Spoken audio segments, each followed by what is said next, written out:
Hello friends, welcome to my Sudha didi new blog में आप सभी का स्वागत है। और आप सभी कैसे हो? आए हो सब लोग अच्छे हों और अच्छे होंगे। और मैं आज अपने बारे में सब कुछ बताने वाली हूँ कि मैं किस दौर से गुजरी हूँ। कि मेरे माँ बाप गरीब थे तो मैं पढ़ लिख नहीं पाती थी। मेरी मम्मी बीमार रहती थी और पापा छोटा मोटा बिजनेस करते थे लकड़ी का, तो उसमें क्या घर भी नहीं चलता था उस समय। तो मेरी मम्मी बीमार रहती थी तो स्कूल जाती थी मैं, तो इतना पैसा नहीं था कि मेरी फ़ीस जमा कर लें। तो प्राइवेट गवर्नमेंट स्कूल में मैं पढ़ी हूँ और घर में काम करती थी, काम कर कर के चली जाती थी, काम आती थी वहाँ से स्कूल से, तो फिर भी मैं काम करने लगती थी आके।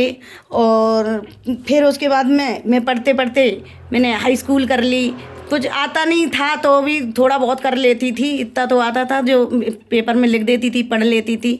फिर उसके बाद में मैंने फिर फर्स्ट ईयर की इंटर की। मैंने इंटर करने के बाद फिर मुझे 20,000 की चेक मिली। उस समय मेरे पापा ने कर्जा ले रखा था, मेरा घर भी गिरवी रखा था, लेने के लिए आ गए थे तो कि आप अपना घर मुझे दे दो। तो ऐसे करके मेरे 20,000 की चेक मिली थी तो वो मैंने दी और पैसे निकाल के दे दिए, तो मेरा वो घर बच गया था। मैं इतनी परेशानी से गुजरी, फिर पैसे नहीं थे मेरी शादी के लिए, फिर मेरे जैसे तैसे शादी करवा दी गई। ससुराल में दहेज की वजह से लड़ाई झगड़ा होने लगा और फिर 5-6 साल में रही। हमारे 2 बच्चे भी हो गए। मेरे हस्बैंड कुछ करते नहीं थे और मैंने खेत में आलू बीने, गेहूँ काटे, सब कुछ मैंने सब मजदूरी करी। मैंने जो काम आ जाता था मैं करती थी, लोगों के कंडे पाथे, मैंने सब कुछ किया। लेकिन फिर मेरे बच्चे बड़े बड़े हो गए, पढ़ाने के लायक हमारी इतनी औकात नहीं थी कि पढ़ाने के लायक खिला पाते थे और बच्चों को खाते थे और हम खाते थे, मेरे बच्चे 2। और वो मेरा हस्बैंड कुछ करता नहीं था, उसको भी खिलाना पड़ता था।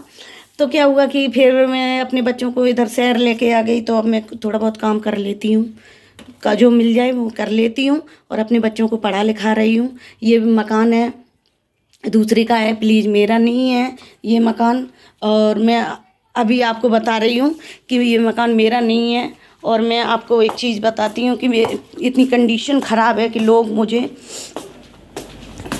देखो ये मेरा फ्रिज है ना, ये फ्रिज ऐसे टूटा है बिल्कुल, ये देखो टूटा है पूरा, ऐसे खुलता है, बाकी ऐसे खुलता है, देखो ऐसे खुलता है, ऐसे ऐसे खुलता है, पूरा टूटा पड़ा है पूरा फ्रिज। क्या बताएं, अब गर्मी होती है तो पानी भी पीना पड़ता है इसलिए। और ये इतना तो काम करता है कि पानी तो ठंडा हो जाता है, सब्जी वब्जी रख दो ख़राब नहीं होती है, जैसे ज़्यादा बन जाती है 2-3 लोगों की, तो इसलिए।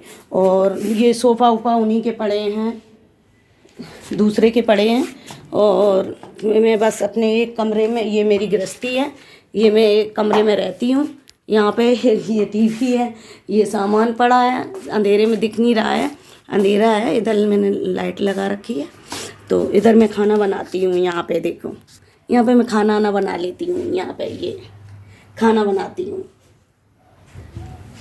यहाँ पे खाना मैं बनाती हूँ। ये यहाँ पे मेरे बच्चे हो, मैं सोती हूँ।